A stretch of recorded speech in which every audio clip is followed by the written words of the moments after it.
This is what it means if they didn't go to the moon, and we're right that they lied about it. It means that the people controlling the government are not the Congress and not the Senate, that the CIA is running the country. And if they lied about the moon landings through their teeth, going to an elaborate scheme to do it, they will lie about anything and everything. Hey friends, thanks so much for tuning in. Join me as we take a walk down occult lane and cover a topic we've not covered very much in the past, and it's the topic of the moon landings. And before we begin, I just want to remind everybody that in 1968, the Club of Rome was formed, and its purpose was to create a crisis that would unite the world and condition us all to the idea of global solutions to local problems. In a document called The First Global Revolution, authored by Alexander King and Bertrand Schneider, on pages 104 and 105, it stated, "In searching for a new enemy to unite us, we came up with the idea that pollution, the threat of global warming, water shortages, famine and the like would fit the bill. All these dangers, of course, will be caused by human intervention that will require a global response." That's the origin of global warming, ladies and gentlemen. And then UNESCO was formed, and its goal is to dumb us all down and make our children global citizens and hardcore humanists, removing God and all conversations about God from the schools.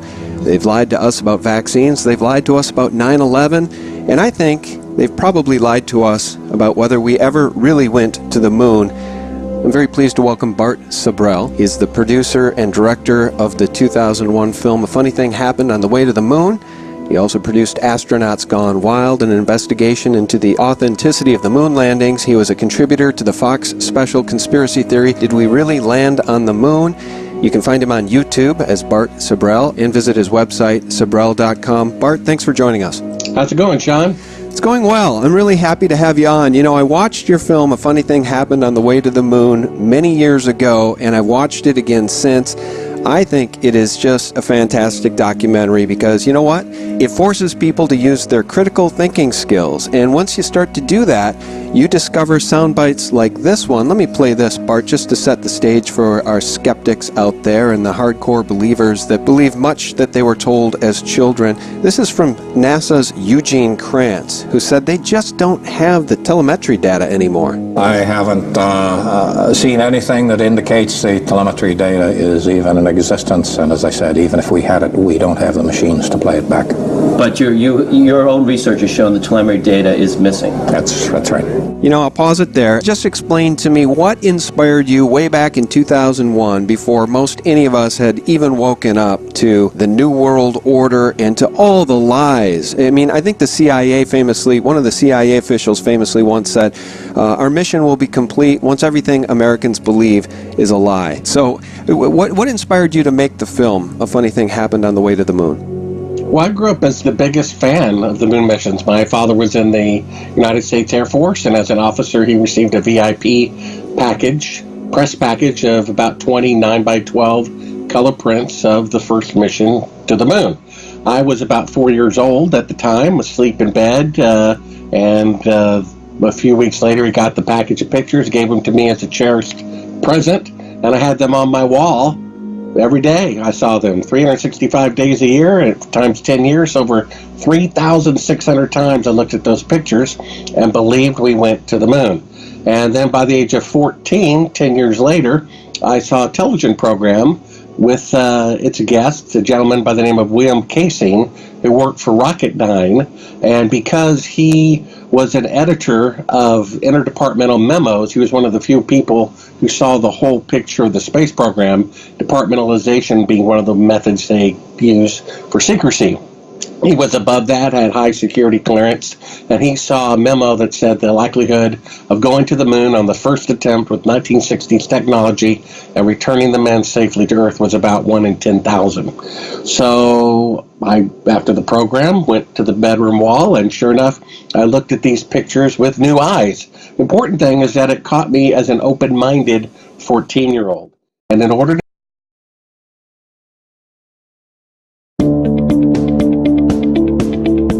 The March 11, 2011 Great East Japan earthquake caused an enormous tsunami that overwhelmed the Fukushima Daiichi nuclear power station. A continuous water injection cooling system has now stabilized the plant's reactors and reduced radiation emissions dramatically. Food grown in Fukushima is widely available and popular across Japan. All food produced in Fukushima must first pass a test for radiation to be sold on the market. The standards set by the Japanese government are much stricter than the international standards. Thanks to these rigorous safety standards, Fukushima rice is enjoyed throughout Japan. A joint research project was conducted in 2014 by high school students in Fukushima and overseas under the supervision of experts. The survey found that the radiation exposure levels of students in Fukushima were almost the same as in Europe. The total area of Fukushima Prefecture subject to evacuation orders has been progressively reduced since 2014, as decontamination efforts have lowered radiation to safe levels, allowing people to return to their homes. A lot of work still has to be done before the area fully recovers, but every day we are making progress toward a brighter future. The important thing is that it caught me as an open-minded 14-year-old. And in order to see the truth, we have to be open-minded. In fact, one of the greatest stumbling blocks to perceiving the truth is our own pride. Pride blinds us from seeing the truth. And fortunately, this notion that the moon landings might have been falsified caught me open-mindedly. And I looked at the pictures, and sure enough, there were anomalies in the photographs, which I discussed, and a funny thing happened on the way to the moon. Then you add another 10 years to that. By the time I was 24, I had become a filmmaker. My job as a filmmaker is to make fake scenes look real. I even got complimented one day by a filmmaker with more experience than me, and he said, "Bart, I love the way you used the sunset out the window." And I said, "Well, that was actually an electrical light that we had mimicking the sun."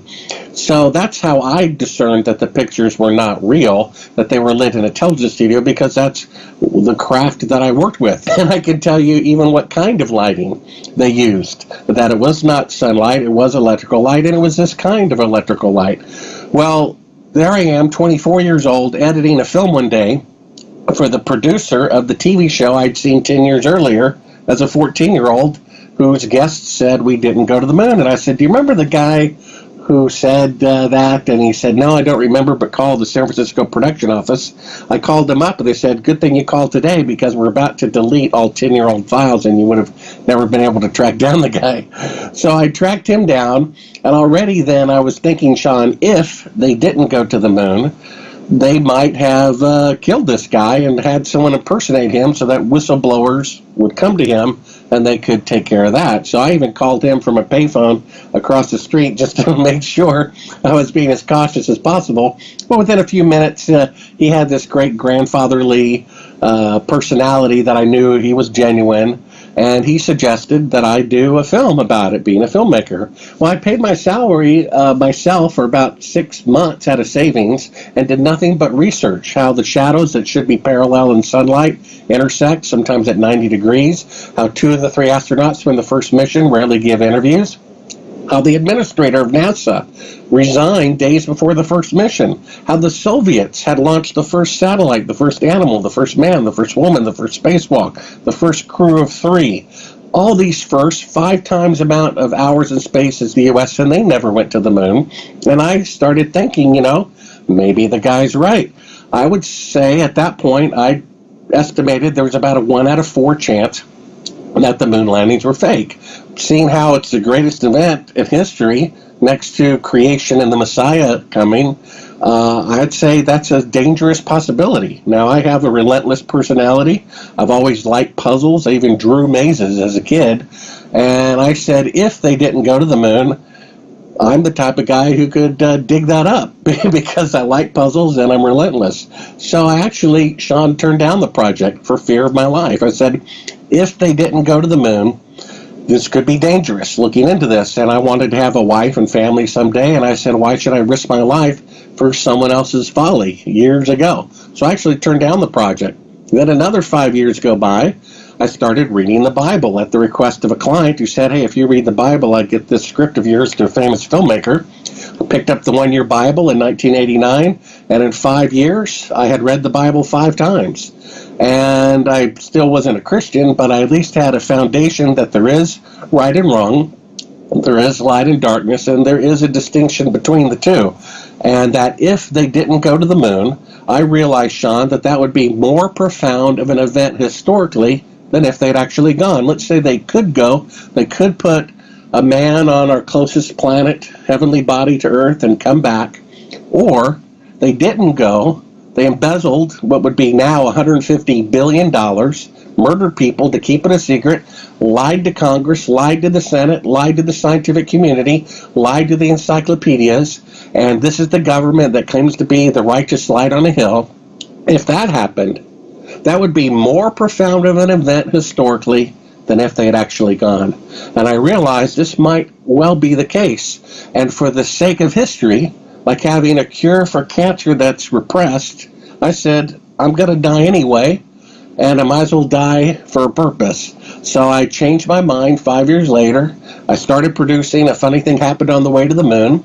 We raised about $1 million to produce these films, and the financier of our films is right now a board member of an aerospace company building rockets for NASA, who wishes to remain anonymous. And he knows from an engineering point of view the calculators that they had back then, the computer processing power, which is 1/1,000,000th that in all of NASA that a modern day cell phone could not calculate the trajectories and the synchronizing of the two rockets, mating, lifting off from the moon and mating with the spacecraft allegedly orbiting the moon. Well, and not to mention, let me jump in and say, not to mention the impossibility of real-time communications at a distance of 240,000 miles. I mean, the point is that anybody with a cell phone who's lost signal knows that it would probably be very difficult with late 1960s technology to communicate in real time with a spacecraft 240,000 miles away, Bart. Well, yeah, this investor who has an IQ in the range of Bill Gates and Einstein, who put up $1 million, who's right now building rockets for NASA, okay? He knows from an engineering point of view that they cannot go to the moon today, much less 50 years ago. The reason why they destroyed all the technology and all the blueprints and all the data that would have proved how they did it was to mask the fact that they didn't do it. So they're saying they spent $150 billion to go to the moon, and the rocket specifications to prove how they did it, they deliberately destroyed. The telemetry data to prove where the spacecrafts were, they deliberately destroyed. And all the original photographs and videotapes which would prove it, they deliberately destroyed. The fact that they destroyed it is proof that they didn't go, because if they really went, they would never destroy it. But if they falsified it, and all that data and blueprints could prove the rocket didn't have enough fuel, the computers didn't have enough processing power, or the lunar module didn't have enough batteries, then they would destroy it, which is exactly what they did. Yeah. So the fact that they destroyed all that data. Yeah, it speaks to the cover-up of a crime. I just want to give people sort of my top 5 anomalies that make me believe it's highly unlikely that men were sent to the moon. And in fact, this was a production sold to the American people and sold to the global population as massive propaganda. Here's the first one, the Van Allen radiation belts. And number 2, Bart, landing the lunar module. Someone apparently forgot to create a burn crater underneath the lunar module's 10,000-pound thrust engine, despite the fact that during ground tests there was a real concern for the vehicle falling into the hole the engine created as it descended. Not even one speck of moon dust on the landing pod. As a result, all subsequent flights had to have the same discrepancy, which was explained away by the effect of no atmosphere. And they were never able to land it successfully in tests on Earth.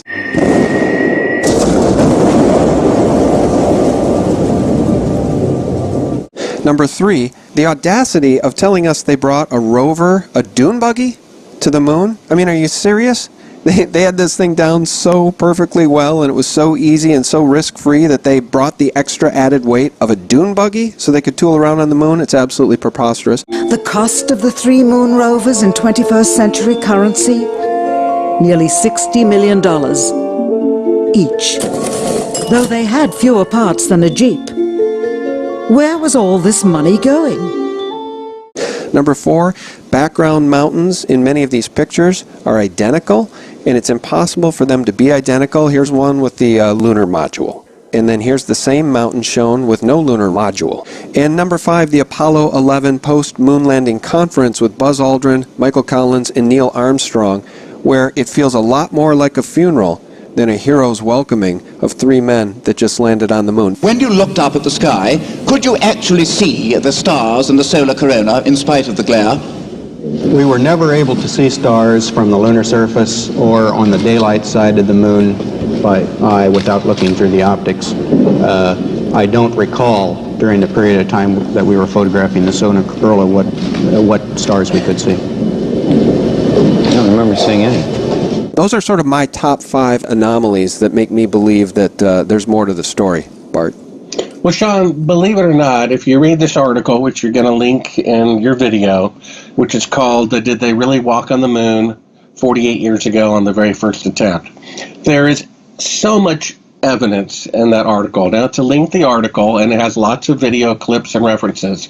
There's so much more proof that they did not go than the fact that they claim that they did. And here's why. If you could name any time in world history, so we got, at least 6,000 years or more of civilization, if you can mention just one other time in which a milestone was met, like let's say first flight in 1903 by the Wright brothers, or crossing the Atlantic in 1927 by Lindbergh, or the atomic bomb in 1945, or breaking the sound barrier in 1947, or climbing Mount Everest, or going to the South Pole. If you could mention any other milestone in history that once it was broken, no one on Earth from any country was able to repeat it for 50 years. The only instance that has happened is the moon landings. Because if they could go to the moon on the very first attempt with 1960s technology, men would have been on Mars 25 years ago. Yeah. I mean, it's so illogical. Absolutely. I mean, it's unbelievable. It's like someone saying we split the atom, but we can't repeat it for 70 years. They're saying it's going to take 20 years from today to, quote, return to the moon. But their goal in the 60s was only 8 years. So with 50 years older technology, it only took them 8 years to go to the moon. And now with half a century, better rockets and computers, it's going to take them 20 years to go to the moon. The farthest they can go today is 1/1000th, as they claim to have gone 50 years ago, with 1/1,000,000th the computing power of a cell phone, with all that antiquated technology. It just is completely illogical. The only reason why people still believe we went to the moon, despite that obviousness, is because it's a positive conspiracy. I don't know of any other positive conspiracy. I mean, whoever killed JFK, he's dead. Whoever did 9/11, 3,000 people are dead.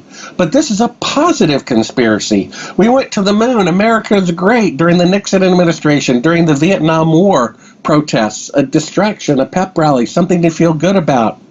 Your team won the Super Bowl. Well, what if I told you, Sean, your team, your hometown, they cheated to do it? You're ready to punch me in the face. And what if it's true? I mean, to me, it's so amazing. There's so much proof that they didn't go compared to their acclaimed of the facts that they claimed they went to the moon. There's really no comparison. Yeah, well, let me back you up here. Cars have gotten more economical and more powerful. Certainly better since, the Model T. Same with computers. They've become faster and more powerful and much smaller. We now have iPhones, as you said, in our pockets with more computing power than NASA had to send these astronauts to the moon. And here's NASA's Don Pettit saying, darn it, we'd love to go back to the moon, but we destroyed all the technology that got us there. I'd go to the moon in a nanosecond. The problem is we don't have the technology to do that anymore. We used to, but we destroyed that technology, and it's a painful process to build it back again. We destroyed that technology, Bart. It's a painful process to get it back, doggone it. Shucks. So let's pretend, Sean, that you believe we went to the moon. I'm going to help you win the debate. You tell me one other time in the entire history of the world when a new technology was developed and they deliberately destroyed it. See, then I go, hello? because it's never happened. There's never been a technology that a breakthrough was made, electricity, or the telephone, or the atomic bomb, or putting a man on the moon. Oh, just that one. There's never been a time when a new technology was deliberately destroyed, except the technology to go to the moon. Because if they kept all the blueprints and all the schematics, you could prove scientifically that it was impossible. We have publications from von Braun himself. He's the guy who designed the rocket. And he said originally it would take 3 rockets, each taller than the Empire State Building, each weighing 800,000 tons to reach to the moon. And the Saturn V only weighed 2,500 tons. Yeah. It's a difference of 30,000%. And then he said you'd have to have a space station built first, ferry all of the extra fuel, and from there go to the moon. And then he said once you landed, you'd have to go into a cave because there would be a 50% chance every 24 hours of a catastrophic failure because of micrometeorites causing catastrophic decompression in the spacecraft or spacesuit.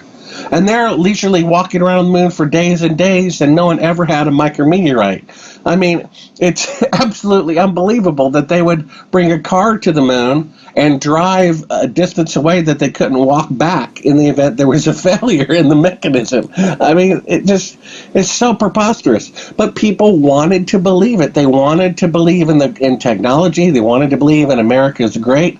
And we're trying to take candy away from a baby here, Sean, in order to get people to see the truth. They don't want to give up their candy. I've talked to professors at universities who said if they saw an Apollo astronaut on national TV confess that it was fake, they would still believe that the missions were real.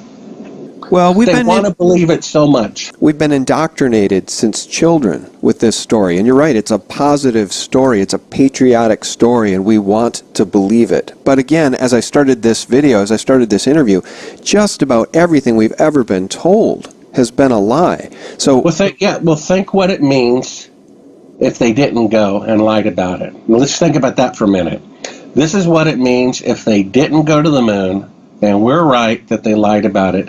It means our country, the United States of America, that we're genuinely patriotic for, being an honest country, a moral country, that they lied about the greatest accomplishment of mankind. They held ticker tape parades for these people. They gave them congressional medals of honor for lying.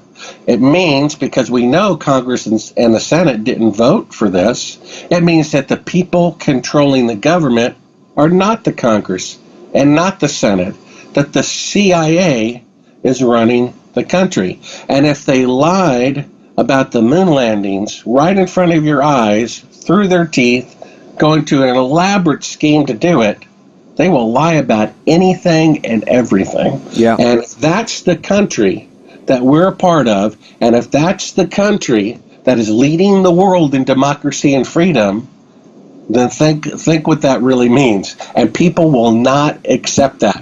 I talked to that professor, and he's like, well, people wouldn't do that. People wouldn't be that corrupt. Hello? We live in a world in which in the last 100 years, more people died killing each other than in the entire history of the world. Genocide, killing millions of people because of their religion, raping babies, stealing, Nobel Prizes through plagiarism. And you think no one would lie about a scientific accomplishment, a bluff and technological poker with the Soviet Union? Well, look, it was also, I think you're hitting the nail on the head with the CIA. You've basically described the shadow government. It's now operating really in full view of everyone who's paying attention. We can see the deep state shadow government and what the CIA has been up to for so very long. These moon landings were also a way to essentially embezzle, hundreds of millions of dollars. And billions. Yeah, billions of dollars, in fact. So I think that you're right over the target there, but I want to circle back to Wernher von Braun, and then I want to ask you about how you think they pulled this off. Stanley Kubrick, front screen projection technology, stuff like that, if you want to weigh in. But Wernher von Braun said this, and I didn't know that he had become a godly man, but I think through his exploits with NASA, which we know was a cult institution in its foundings with Jack Parson, etc. Wernher von Braun said this, quote, "We should remember that science exists only because there are people, and its concepts exist only in the minds of men. Behind these concepts lies the reality, which is being revealed to us, but only by the grace of God. And on his tombstone, as you know, Bart, is Psalms 19:1, and if you look that up, guys, it says, "The heavens declare the glory of God, and the firmament his handiwork." I think that may have been Wernher von Braun's way of saying, we couldn't go to the moon, and we tried really hard. Well, seeing how we both strive to being Christians, and both of our subscribers know that, let me say this very clearly. Believing in God and being saved are two completely different things. The book of James says even the demons believe in God and shudder, and they will not be saved. So if von Braun truly believed in God, he would have confessed on camera before his death that the moon landings were fake. Buzz Aldrin told me face-to-face he believes in God, but he is not a Christian, and he is not saved, because the Bible says that in order to be saved, you have to renounce sin, and he continually makes his life on the sin of this lie. So believing in God and being right with God are two completely different things. The fact that there's a God is simply there's a fact. So believing in facts doesn't make you saved. Submitting to the facts is what makes you saved. And if Buzz Aldrin or von Braun truly believed in God, they would go before the public and confess their sin, and through that they would become saved. But they didn't do it yet. Therefore, according to the Bible, not me, they are not saved, they are not right with God. Let me ask you how you think they pulled this off. Where do you think they pulled it off? Do you have any idea? And do you think that Stanley Kubrick's front screen projection was used? I know NASA and Stanley Kubrick had a very cozy relationship when he was making 2001: A Space Odyssey, and he had access to technology and cameras from NASA that nobody else on the planet had access to. I think that's a very, very interesting part of the story. What's your thought on how they pulled this off? Well, actually, his relationship with the U.S. government and the military began long before that. It was actually during the making of the film Dr. Strangelove, where he got basically the technology of the B-52, put that in the background, and from then on, of course, the kind of the black humor, dark humor of the film was kind of very attractive and appealing to intellectuals in the military as well. So the military loved Dr. Strangelove. They thought it was a brilliant film. He got access to, at that time, pretty secretive equipment, photographed it in the film, and got away with it. And of course, 2001, produced in 1966, 67, 68, was about going to the moon. And seeing how the moon missions were fake, that means someone was in charge of the fake photography.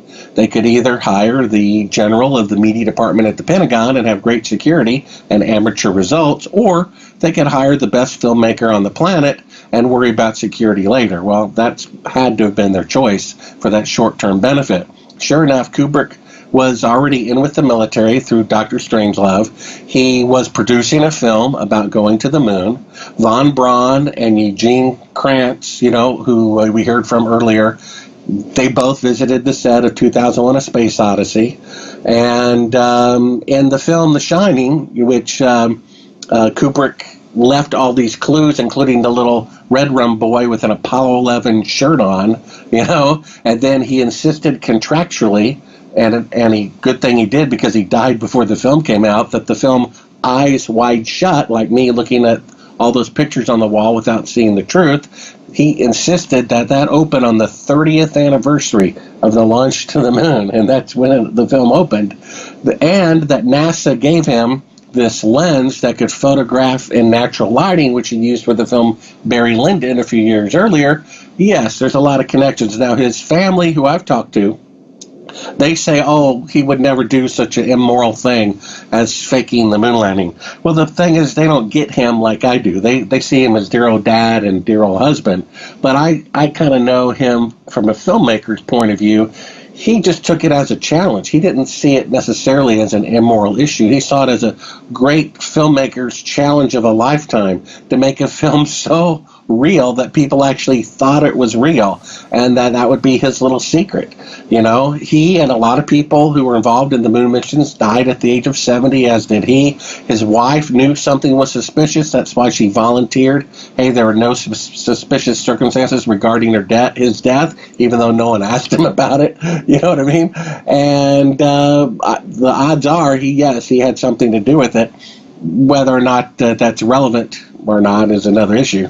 Yeah, well, the other thing about Kubrick is that, he may have been coerced. It's a little bit like taking a loan from the mafia. Once you've made that relationship with the mafia, they're probably not going to let you not take a second loan type of thing. And if you got some help on some of these other films, when they needed a favor, I think they called it in, and Stanley may have had to play ball. And I think the Stanley Kubrick part of the story is very, very intriguing, as is the use of front screen projection. There's a terrific documentary about Kubrick's potential involvement in these moon landings. The name of it escapes me. Do you know which one I mean? Well, there's several. I think one is called Room 237. Yeah. And I forget the other ones, but I've been in touch with, I think, one or more of those filmmakers about it when it came to my attention, I think, in the late 80s, that there was that little red room boy had the Apollo 11 shirt on him. Yeah. And it's pretty interesting. I mean, he would be the guy they would choose to fake the moon missions, and the fact that he left little clues mentioning Apollo 11 in some of his films is pretty interesting. Yeah, it's intriguing, but let's circle back to the CIA, because I know in your film you actually have a clip in the film. Let's just play that audio. Can you describe that audio? The 4-second delay and then talk? NASA claims that the Houston transmissions were the only ones taking place with the astronauts. Listen now as Houston Control initiates a conversation with the crew, only to find them too preoccupied with the behind-the-scenes trickery to respond. Moments pass, and the oversight is picked up on by the clandestine third party, who quickly prompts them with, "Talk." Immediately, Neil Armstrong speaks. Apollo 11, Houston, Goldstone says that the TV looks great. Over.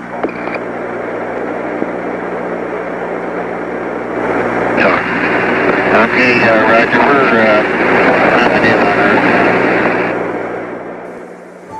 Earth. Again, the illusion they are attempting to create is the Earth at a distance to demonstrate their far journey from it.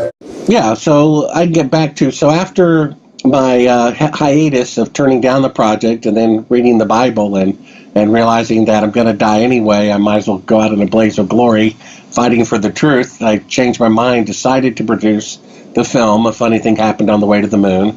Raised about $1 million for the series of films, and about 3.5 years into this 5-year project, I again thought there was at least a 1 out of 4 chance that the moon missions were fake, but I was still trying to be open-minded and given the benefit of the doubt. Then about 3.5 years into this 5-year project, I pop in a tape and it says on the screen, "Do not show to the public." An old reel received by mistake. It contains the raw or unedited footage of the crew of Apollo 11, Michael Collins, Edwin Aldrin Jr., and Neil Armstrong, staging part of their mission for nearly an hour in living color, with exceptionally clear behind-the-scenes audio of conversations discussing the techniques used to achieve a disingenuous picture depicting the Earth at a distance. So for detractors of the film who say this footage is readily available, all you got to do is see the beginning of the head of the reel. It says, "Do not show to the public." So for having that on the head of the reel and claiming it's widely available, it's a pretty big contradiction. It's amazing when people lie to prove their points, then their points are lies. You know what I mean? Well, that's what Snopes does full time. That's all Snopes is it's to discredit viable and intelligent conspiracy theories. And in fact, many of them are just wide openly well-known conspiracies. They're not even theories anymore, like the whole 9/11 false flag event. I mean, but leave it to Snopes and these people to try to debunk everything. So, but that piece of footage, how did you get that footage? That just magically was mailed to you? Well, Bill Casing thinks someone sent it to me deliberately. I can tell you that what was on the label of the tape and what was in the content of the tape were two different things. Most reporters were satisfied with their pre-edited compilation reels. So when the event happened and in all the subsequent anniversaries where they show a few seconds of the mission, they only looked at the first few tapes that came out of NASA's press office and were satisfied.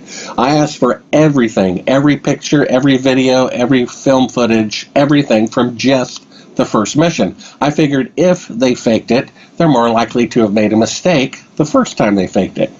Well, after 20 or 30 of these reels being basically the same thing over and over again, I kind of got tired of looking at them. And when I was editing the film, not with nonlinear equipment, I had kind of postponed the first part of the film where I wanted to count down in real time. And I always had clips of it going from a minute to 30 seconds to 10 seconds, but nothing a minute all the way down, which I thought would be kind of dramatic.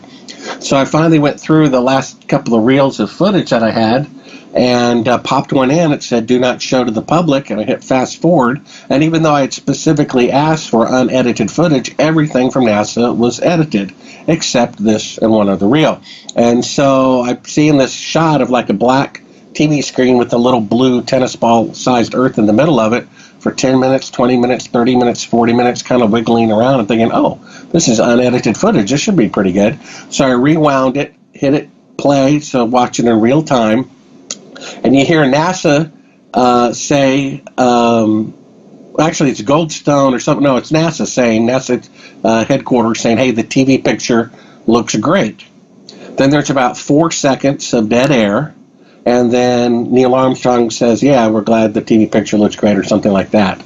But right before he responds, you hear crystal clear. So it's not, doesn't have a radio EQ of NASA, doesn't have the radio EQ of Houston or the astronauts. It's like crystal clear on a microphone, some third party saying talk. Understand, too, that only about 20 seconds of this raw footage was ever broadcast to the public, and these conversations discussing their deception were believed to be private, until now.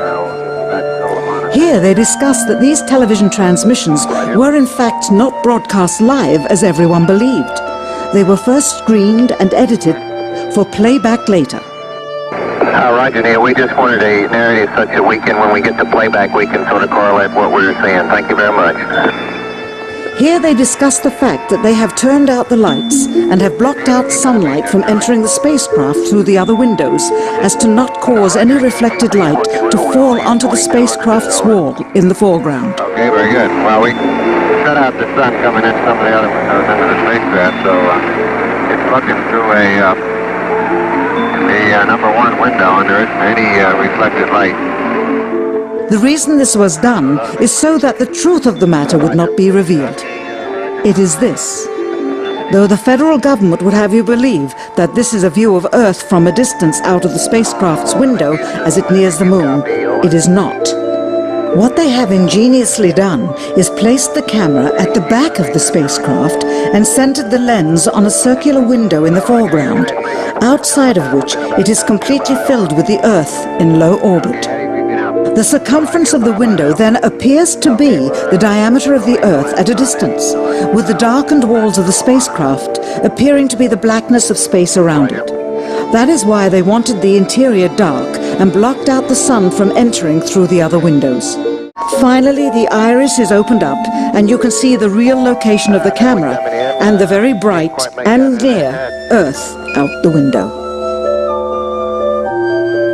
Here is the slate for the 19th of July, and the same shot of trickery on the 19th of July, and then the 20th, and the same misleading shot on the 20th. Later that evening, they were said to be walking on the moon.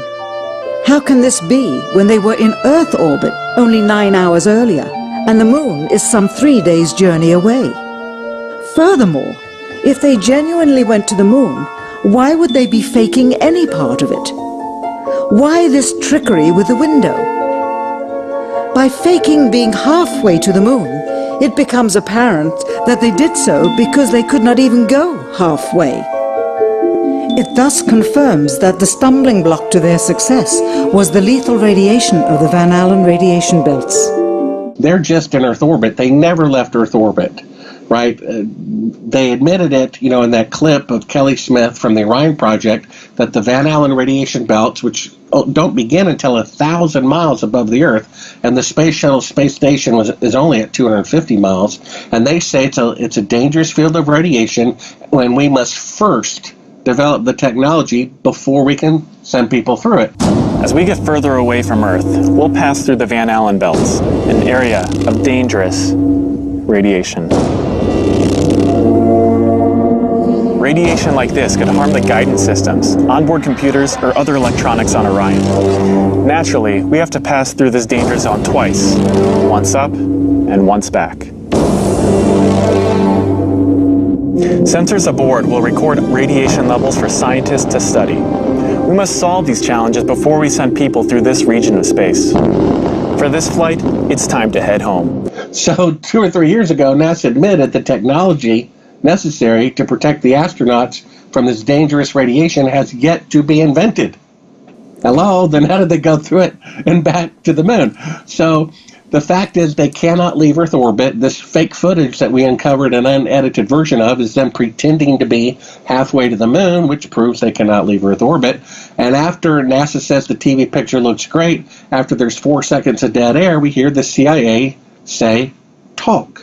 Hello, Apollo 11. Houston, Goldstone says that the TV looks great. Over.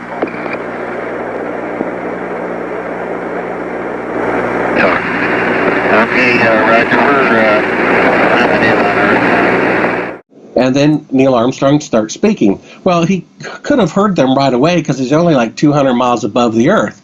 But if he had responded right away, it would have given away the fact that he's closer to the Earth than he was claiming to be, halfway to the moon. So it takes about 2 seconds for the radio signal to go out, about 2 seconds to come back. So he had a secret earpiece in, like a news broadcaster. And after he heard NASA speak, he was told, don't answer until we tell you to. And that's where the talk came from.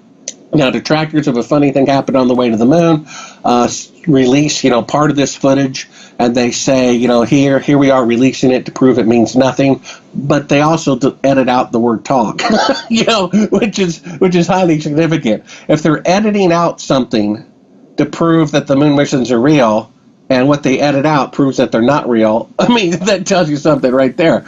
So you can show that clip, and there they are. Someone's prompting the astronauts when to speak, and I'm like, wait a minute, there's 3 people talking here. There's NASA, there's the astronauts, and apparently the CIA telling them only to talk after 4 seconds go by. And then I realized this little blue Earth, that looks like the blue Earth, and if I had only seen 5 or 10 seconds of it, like the public saw, would think that was the Earth floating in space. But we have the unedited version, which shows them, they claim, the lens is at the glass. They say they have one window that faces the Earth. It's filled up with the TV camera, meaning the lens is at the glass to shoot the little blue Earth far away. But in fact, the camera's at the back of the spacecraft. They turn out all the lights, and they even talk about how they're faking it because they thought these conversations would be edited out. And then several feet in front of the camera, in the dark spacecraft, is a circular window outside of which it's filled with the Earth in low orbit. So you're seeing a portion of the Earth outside of the window. They even insert a little crescent piece of black material into the window to make it look like the Terminator line. And it looks really convincing if they show you the best 5 or 10 seconds. But we have the outtake of like an arm getting in front of the window when they take down the screen or whatever they have constructing it. And it's really remarkable. I mean, I watched the footage 3.5 years into it, and I'm like, they're faking being halfway to the moon. And it took me a second. I'm like, they're faking being halfway to the moon. What does that mean? It means they could not go halfway. Because if they really could go halfway, we'd be seeing the real Earth out the window halfway to the moon. So the fact that they're faking being halfway to the moon means they cannot leave Earth orbit. And all the equipment was identical. So if your 1969 Volkswagen Bug can't go 500 miles an hour, none of them can. And if this Apollo spacecraft, Apollo 11, cannot leave Earth orbit, none of them left Earth orbit. And oddly enough, the second time they go to the moon, they accidentally, in quotes, point the camera at the sun, meaning there's virtually no live pictures for the whole mission. Apollo 13 launched on April 13th at 13:13 military time. It's so Masonic, it's not funny. They allegedly had this accident so that people who were complaining reruns of I Love Lucy were being interrupted now had a moment of jeopardy and interest to watch the moon missions again. So by the time Apollo 14 rolls around, they've had 2 years without Kubrick's help to figure out how to properly fake the moon missions. But people had already accepted they were real, so they could have made them less technically proficient, and people would have still believed it because they had already accepted it. It's kind of the reverse of, Sean, if I said, hey, I'm going to take you out to this great restaurant, and I take you there, and you got this nice steak and potato, and right before you take a bite, this cockroach crawls across your plate, 10 years from now, you're not remembering the steak or the salad or the great service. You remember the cockroach. It's burned in your brain. And people, the opposite of this, it's like it burned in people's brain. They're on the moon. They cried. Walter Cronkite cried.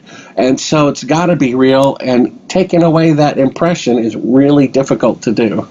Yeah, it is. I wanted to ask you this. You mentioned earlier in the interview that it was Eugene Krantz being associated with Kubrick back in those early days, and it just dawned on me that that clip that I played earlier, that's Eugene Krantz. I haven't seen anything that indicates the telemetry data is even in existence, and as I said, even if we had it, we don't have the machines to play it back. But your own research has shown the telemetry data is missing. That's right.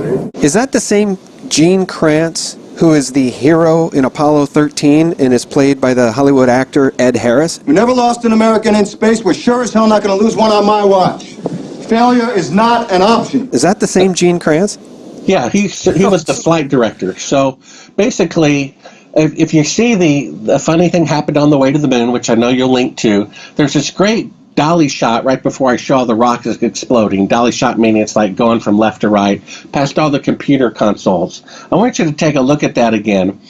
And notice everybody's kind of kicked back watching television. No one's really doing anything. They have like 20, 30, 40 TV screens, headquarters, and no one's really doing anything. They're just kicked back. And that moment in time is like seconds before they go to the moon for the very first time, and they're doing nothing but watching television. You see, the number one reason I hear why the moon missions must be real is because 200,000 people are involved, and those number of people couldn't keep a secret. Well, of course. You really think they're going to be stupid enough to tell the guy who made the glove or the door or the boot, hey, good job, but okay, let me let you in on a little secret. The moon landings are fake. Don't tell anybody. Give me a break. The computer consoles, who are closer there than almost anybody, did not know that the moon missions were fake. One of them confessed years ago.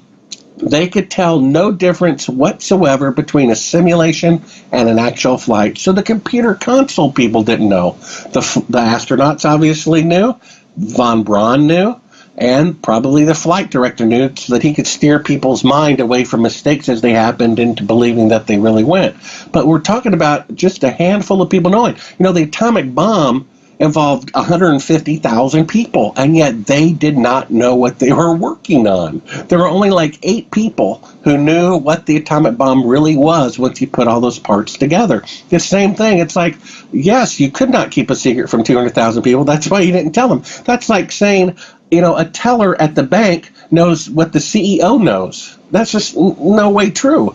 The teller at the bank doesn't even know what the bank manager knows, and the bank manager doesn't know what the regional branch guy knows, and then so on. And he doesn't know what the vice president knows, and the vice president doesn't know what the CEO knows. Well, and guess what? And the teller certainly doesn't know about the Federal Reserve System that prints all the money out of thin air. And that, you're right. It's all compartmentalized, it's all need-to-know basis, and if it's the CIA involved in this thing, then certainly it's going to be compartmentalized. And I get a real kick out of that Eugene Krantz soundbite that NASA lost 14,000 reels of scientific moon landing data, and it's probably because they never had it in the first place. That's why they can't release any of that stuff. That's why they burned it all, they threw it all away, because it would have proven the hoax. But your own research has shown the telemetry data is missing. That's right. Well, yeah, the State Department, by the way, going back to Von Braun, the State Department said, had Von Braun not died when he did, like in 1975, he was weeks away from being indicted as a war criminal. And for contributing to the genocide of thousands of slave laborers working on the V-1 and V-2 rocket during the war. And so, the guy was a Nazi, and they knew all about deception and propaganda and things like this.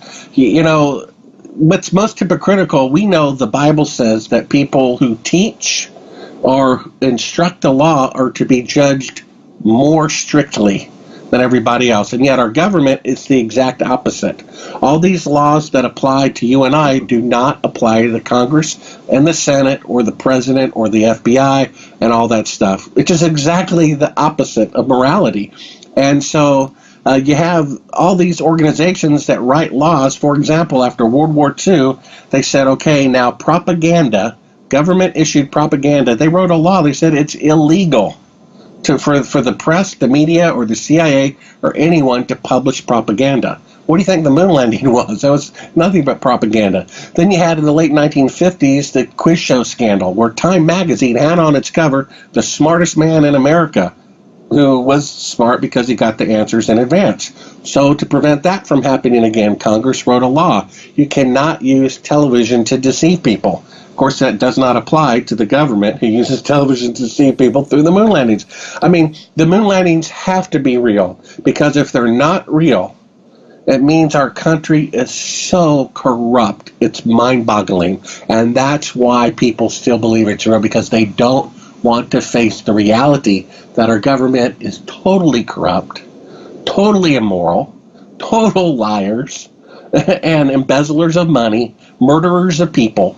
The original founding document that we each have the right to life, liberty, the pursuit of happiness, according to Gus Grissom's own son, who was a 747 pilot. His father was murdered in the Apollo 1 rocket because he was not playing ball with NASA. He, in my mind, was not going to go along with faking the moon mission, so they took him out. So we have a government that takes away your right to life. Isn't that amazing? The government that our founding fathers said we have the right to life, they took it away. We have a government supposed to be of the people. Well, heck, the Congress and the Senate didn't even vote to fake the moon landing. That was done for us by the CIA. So it's a government of the CIA, of the obscure 1/1000th of 1% minority. So we don't have a government of the people anymore.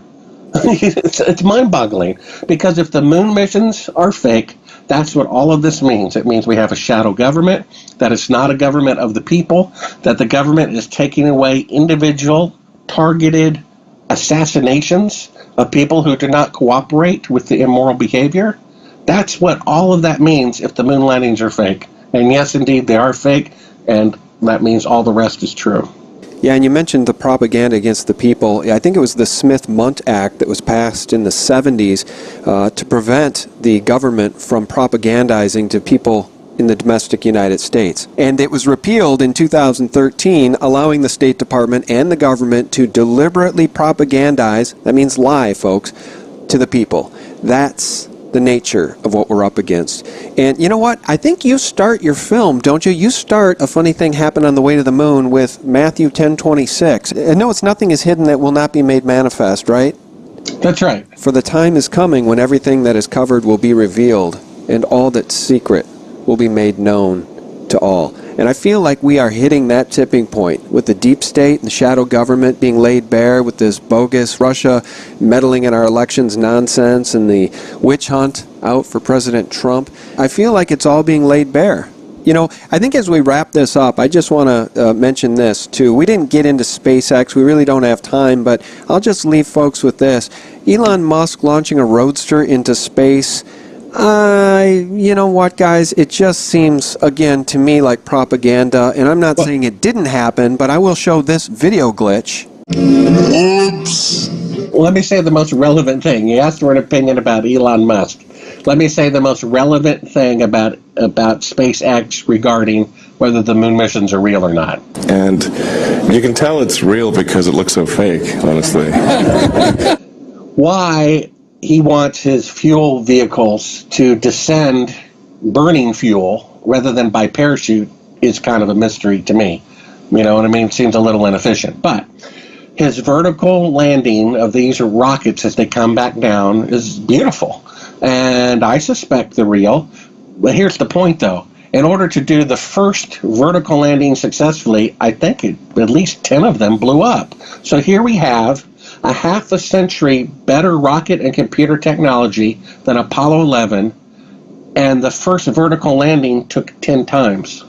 Well, I will play right now a piece of video here from a SpaceX live feed that was put up on YouTube of these vertical rocket landings that you've just described, and this live feed has been edited. The live feed was put up, and then they edited it after some anomalies were pointed out, and they fixed the anomalies. It's something that no other channel is allowed to do.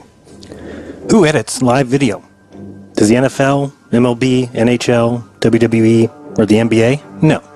Does Reds Rhetoric, Sean Hufford, Slice Barkane, or Soundly? No. Nathan Oakley, Globebusters, Iron Realm Media, or anyone else on YouTube. And I just think that there's more to the story with all of this stuff. And then one last thing about SpaceX, these flights are run like college football games with all the cheering and nonsense.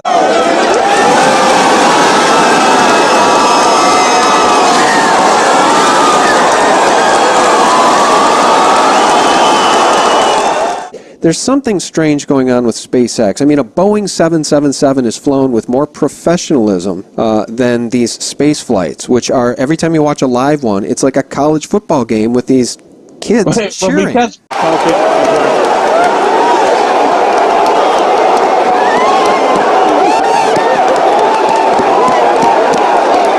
Well, because, Sean, you and I come from a biblical point of view, let me share this insight.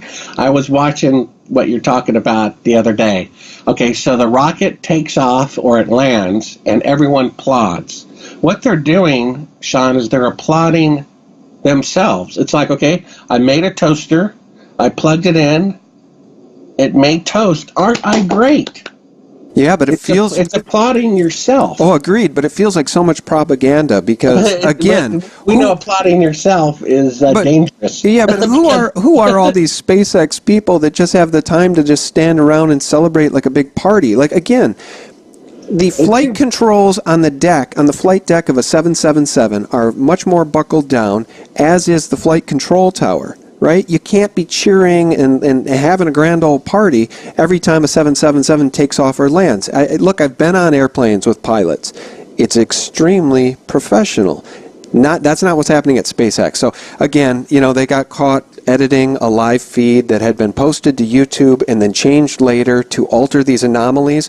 They showed two rockets coming down, the vertical landings. It was clear that they were the exact same image on both cameras, and they changed it to make it look as though both of those rockets were coming down independently and landing on two different landing pads. They changed it. And so why did they change it? Why? That I don't know. Let me make sure I say one thing, though, before we go, Sean. Back when Bill Casey first did Oprah Winfrey Show, okay, back when Oprah Winfrey was, you know, just getting recognized. Well, the first time he went on national TV and said the moon landings are fake, immediately the CIA came out and said, oh yeah, and you believe the world is flat too. And then the same thing, when I make my movie, when people read my article, when I do TV interviews and say the moon landings are fake, then all this stuff about the Earth being flat comes up. Look, people, the Earth is round. If it were flat, lighthouses would be at ground level rather than elevated, okay?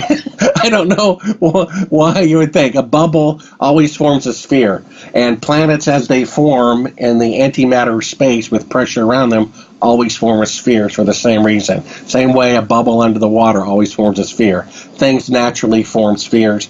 Lighthouses are elevated because the Earth is curved. The flat Earth and the moon landings have nothing whatsoever to do with one another. It's only the CIA misinformation. Because here's the thing. What's his name on the radio show? Who's the #1 conspiracy guy out there? What's his name? Alex Jones? Alex Jones, okay. He will never touch the moon landing topic. Now, you can think into that to a little bit deeper degree and figure that one out. Because if the truth comes out that the moon landings are fake, it means the CIA runs the government. It means so many horrible, horrible, horrible things that he won't even touch that topic. And the fact is, 100% the moon landings were fake. It's so simple. If they could have done this with 50 years older technology, 50 years ago, there would be bases on the moon by now. The men would have been on Mars 25 years ago. The farthest a man can go today is 1/1000th the distance that they claim to have done 50 years ago with antiquated technology. The 747 took 160 engine design attempts before it got off the ground with 10 years newer technology than the Apollo rocket. You know what I mean? Yeah. There's never been a milestone in history that once accomplished, no one could repeat for 50 years except going to the moon. There's never been a technological breakthrough where all the schematics and everything were deliberately destroyed except going to the moon. To me, whether the Earth is triangular, a cube, circular, oval, or shaped like an octagon is irrelevant. I mean, there's a creator. Things don't make themselves. Cars don't make themselves.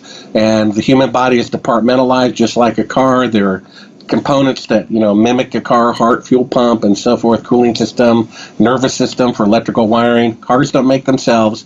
People don't make themselves. Evolution says a lower form of life created a higher form of life. That's the exact opposite of logic. That's like a kindergarten teaching algebra. We were made. The government is so afraid that the truth about the moon landings are going to come out. Imagine what it would mean if the truth came out that the moon landings are fake. The government would be reformed from head to toe. Yeah, well, and it's UNESCO. It's UNESCO that came up with this whole idea of selling people on this Darwinist theory of evolution and taking God out of the conversation. It's been done purposefully, and I think we come full circle here quite nicely with this quote from Wernher von Braun, who said, quote, "My experience with science led me to God. They challenge science to prove the existence of God, but must we really light a candle to see the sun?" And I think it's thought-provoking to realize that everything, guys, we've pretty much ever been told has been a lie. So is it not possible that the moon landings, the way they were told officially, was also a lie? I seem not to be able to end this interview, Bart, because I just sparked another thought. Have you been on the Joe Rogan show? I feel like you have been interviewed by Joe Rogan. I think I have. He and I know we met, I believe, in person in Los Angeles, had dinner together. Yeah. He's the guy who used to do that show where you eat cockroaches, is that right? Yeah, Fear Factor, and he's got one of the most popular podcasts in the world, the Joe Rogan Experience. And he and I have met and talked for hours privately in L.A. about this topic. Yeah, what he says publicly may be something different. I think somebody got to him because for a very long time he was a hardcore, eloquent prognosticator on the fact that it's almost 99.9% certain the moon landings were hoaxed. And only in the last few years has he sort of changed his tune to say, I'm a dumb guy, what do I know? So now he kind of says, well, I buy the official story because it's Occam's razor and it's easier to believe we went than not went. But Occam's razor is true, but they've inverted it, and they've tricked you that they've inverted it. Agreed. Which is easier to do, to make a film about going to Mars or to actually go to Mars? 100% agree. And so I feel like... the simplest explanation is true, because technology does not go backwards, right? So if they could go to the moon, I mean, the Wright brothers had a motorized kite, and they couldn't even get it off the ground in 20 attempts. And yet they're claiming the most difficult aerospace mission worked the first time, and that's never happened in the history of flight on anything. The 747 didn't get off the ground after 160 attempts. The Wright brothers took 20 attempts, and they're claiming the most difficult one worked on the first attempt with 50 years older technology, with 1/millionth of computing power and a cell phone, and yet they can't repeat it today. Yep. No nation on Earth can repeat it today. They did cold fusion, but they can't repeat it for 50 years. Technology does not go backwards. It's so simple. Yeah.